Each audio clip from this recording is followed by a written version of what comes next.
لبيك اللهم لبيك لبيك لا شريك لك لبيك إن الحمد والنعمة لك والملك لا شريك لك لبيك لبيك اللهم لبيك. اب آواز سے چلے تو آپ عصفان پہنچے.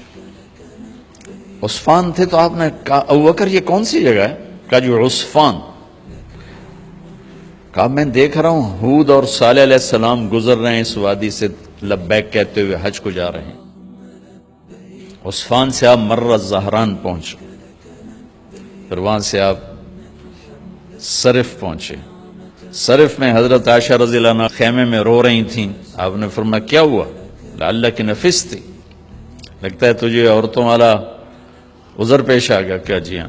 تو کوئی نہیں، رو نہیں، اب تو عمرہ نہیں کرو گی، بس حج کرو گی. پھر وہاں سے آپ تنعیم پہنچے. تنعیم میں آپ نے احرام کی چادروں کو تبدیل فرمایا. جو 2 چادریں مدینہ میں زیب تن فرمائی تھی، تنعیم اتار کر 2 نئی چادر اسی کپڑے کی. پھر مکہ کے ٹاپ سے آپ انٹر ہوئے اور بیر زی طوا کے کنویں پر آ کر آپ نے قیام فرمایا. یہ ہے اتوار کی رات. 25 کو چلے اور 4 کی رات کو، یہ مہینہ 29 کا تھا، تو 4 کی رات کو آپ مکے پہنچ گئے. اور اتوار کو صبح آپ غسل کیا، خالی پانی بہایا اور عمرہ کے لیے تشریف لے گئے. تو صفا مروہ کی طرف سے آپ پہنچے. باب و بنی شیبہ کے سامنے آپ نے اونٹنی کو بٹھایا تو بنو ہاشم خاندان کے بچے آ گئے.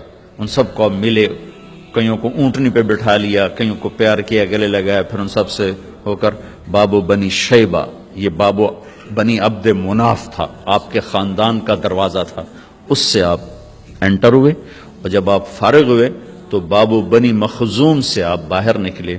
آپ نے جاتے ہی حجر اسود کا بوسہ لیا، پھر سجدہ کیا، پھر بوسہ لیا، پھر سجدہ کیا، پھر بوسہ لیا، پھر سجدہ کیا.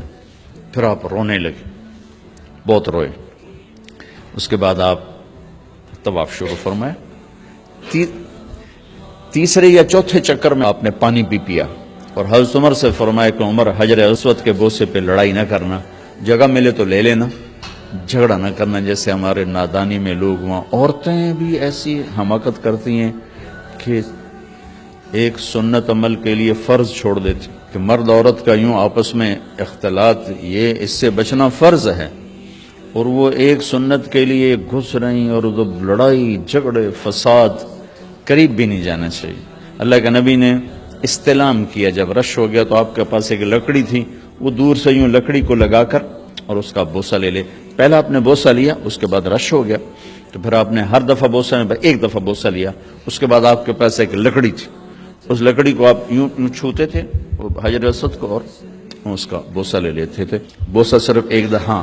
پھر جب آپ نے 2 نفل پڑھ لیے اور تشریف لے گئے صفا مروہ کے لیے تو پھر بیت الحجر اسود کا بوسہ لیا اور آپ نے جا کر صفا مروہ پہ 7 چکر پورے کیے.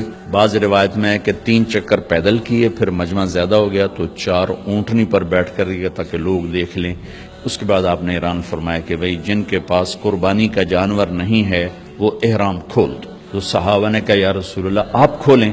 تو آپ نے فرمایا کہ میرے پاس قربانی کا جانور ہے، ابو بکر کے پاس، عمر، زبید، طلحہ یہ نہیں کھولیں گے جو کہ ان کے پاس بھی قربانی کا جانور ہے، باقی جن کے پاس نہیں کھول دو.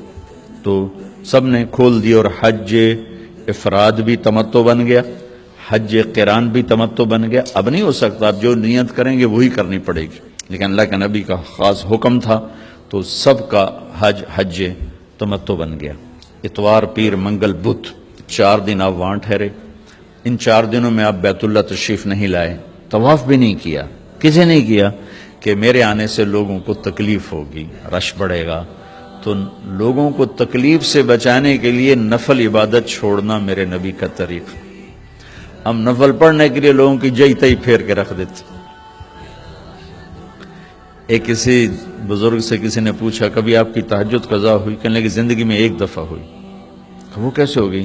کہ میں ایک جگہ مہمان تھا تو تہجد میں اٹھا تو دروازے کے پاس ایک آدمی سویا ہوا تھا تو دروازے تک جانے کے لیے اسے کراس اس کے اوپر سے گزرے بغیر راستہ کوئی نہیں تھا، تو مجھے خطرہ ہوا میں اس کے اوپر سے گزرا تو اس کی آنکھ کھل جائے گی، تو میں واپس آ کے لیٹ گیا۔ بس زندگی میں ایک دفعہ میری تہجد قضا ہوئی ہے۔